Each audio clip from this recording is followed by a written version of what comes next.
pansamantalang humahalili kay Carl Balita para sa programang Radyo Negosyo. Ang topic po natin ngayong gabi ay home-based business po. So ngayong gabi mayroon tayong mga panauhin na i-discuss po natin at malalaman po natin kung ano po ito at kung ano yung mga sample ng mga produkto, serbisyo na pwedeng gawin sa bahay mismo. So yun po ang ating topic ngayong gabi, and ngayong gabi alam ko medyo matraffic ngayon sa labas at maski ako mismo na traffic ako nung medyo matagal, buti lang po umabot tayo ng tamang-tama. Okay. Siguro introduce natin ang ating mga panauhin ngayong gabi. We'll start with Miss Chris Zapata Viado. Meron siyang isang librong sinulat about home-based business, and ang title ng kanyang book ay Outsource Yourself. Chris? Hi, good evening. Thank you for making it tonight. Thank you for having me here. Good evening po sa lahat ng nakikinig at nanonood. Yes. Si Miss Chris tumira sa Amerika na medyo matagal na panahon, but she decided to go back. She lived there for 20 years, she studied there, she worked for a big corporation there, and she went back. And now she has a book, So, Chris, I'll start with you, bakit ka sumulat ng librong itong Outsource Yourself? Kasi po, nakakita po ako ng opportunity na matulungan ng mga Filipino na pwede po magtrabaho, mag-business from home. It's actually very common po kasi yan sa US. So, I figured why not bring the idea here in the Philippines kasi it's not that, medyo bago pa lang po siya dito sa Philippines. How would you define, para sa mga nakikinig bago sa pagdinig nila to, ano ba ang home-based business? Ang home-based business po ay kahit na anong klaseng negosyo na pwede nyo pong i-run, pwede nyo pong i-operate from your home. So, very minimal po yung overhead nyo. Meaning, pwedeng kayo lang po mag-isa or meron lang po kayong isa or dalawang kasama or katulong sa negosyo. And hindi nyo na po kailangan mag-rent ng pwesto, ng lugar, whether kung store po siya or anything like that. Yes. Sa Amerika ba malaking industry itong home-based business? Yes, it's actually very, very big po.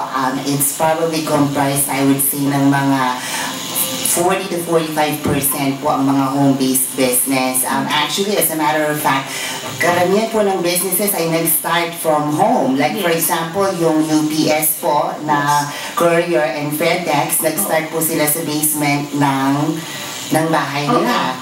Even sila Steve Jobs nagsimula sa mga basement nila. Correct. Actually, si Steve Jobs po ay sa garahe. Nag-start sa garage. Ang very first Apple computer was built sa garahe po nila ng bahay. And madalas na napapansin ko sa mga success stories nila sa Amerika, sa garahe ng magulang nila, sa bahay ng nanay at tatay nila, hindi ba? Correct. Kahit saan po na pwede silang lumugar, sa garahe, sa gilid na sa kwarto, kahit saan po sila pwedeng pumwesto na basta magawa po nila yung kailangan nilang gawin sa business.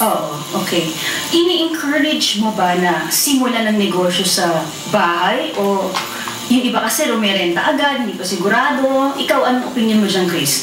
I would highly advocate po ako ng home-based business. Actually, in-encourage ko po yung mga tao na mag-start muna sila from home para that way, masubukan po nila what it's like. So, maliit din po yung risk. So, kumbaga lalo na kung maliit po ang capital nila. So, hindi na po nila iintindihin yung mag-rent. At saka isa po kasi pag kumuha sila ng place, pag nag-rent sila, hindi lang po sa mahal, matatali po sila sa kontrata, sa lease. Opo. Para bang hindi ka pa nagsisimula, talo ka na agad, ano? Para opo, so correct. Opo, so bali yun pong kapital ninyo, kakainin po lahat. Doon lang po sa pag-upa ninyo ng lugar ng negosyo ninyo. Opo. Mas maganda kumbaga simulan siyang simple muna bago mag-big time, ano? Opo, tama. Kailangan po mag-start muna small and then subukan and then go from there. Kasi yung iba iniisip nila, kuha tayo ng renta sa magandang lugar para maganda tingnan agad, pero hindi practical no? Correct. Hindi po yun ang kasagutan doon kasi kailangan din po nilang tingnan yung lugar, yung foot traffic, and not to mention yung mga competition po nila. Sino ba yung mga kakompetensya nila doon sa area na gusto nilang, ng place na gusto nilang kunin. Siguro, Chris, unless yung area pertinent sa negosyo, kumbaga yung location mo is, halimbawa, may mga negosyo na kailangan mag-rent agad.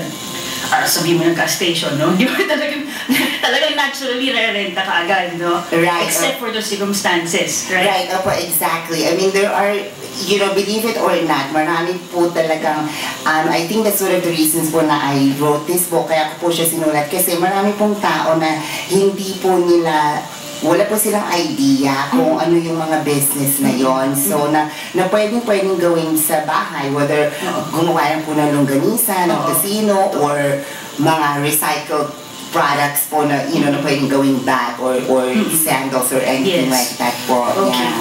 Sige, Chris. Mapunta tayo sa pangalawa nating panauhin na itong si Sheila. Meron siya mismo nag-ooperate ng home-based business.